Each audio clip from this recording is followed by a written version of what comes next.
Are the Dwarven Rings mentioned in The Hobbit or Lord of the Rings? If you have ever wondered about the Dwarven Rings and their place in Middle-earth, you are in for a treat. The question at hand is whether these rings are mentioned in The Hobbit or the Lord of the Rings. Let's break this down. In The Hobbit, the story primarily revolves around the One Ring, which Bilbo Baggins discovers.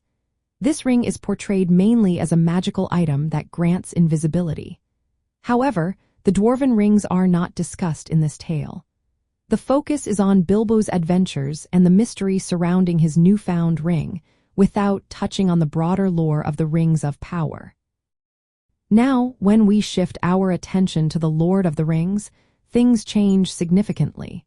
This epic saga dives deeper into the lore of the Rings of Power, including the Dwarven Rings.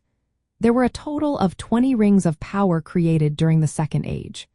Among these, 7 were specifically given to the dwarf lords of various clans. These Dwarven Rings were crafted to enhance the natural abilities of the dwarves, particularly their skills in mining and crafting. Unlike the 9 rings given to men, which turned them into wraiths, the Dwarven Rings did not have such a direct effect.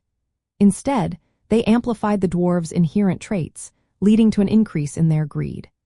This greed, influenced by Sauron, resulted in the accumulation of vast treasures known as the Seven Hoards. However, this greed came with consequences. The dwarves' desire for wealth attracted dangers, including dragons. One of the most notable events linked to the Dwarven Rings is the awakening of the Balrog in Khazad-dûm, a creature that plays a significant role in the Lord of the Rings. So, to answer the question directly, the Dwarven Rings are not mentioned in The Hobbit, but they are an essential part of the lore explored in the Lord of the Rings.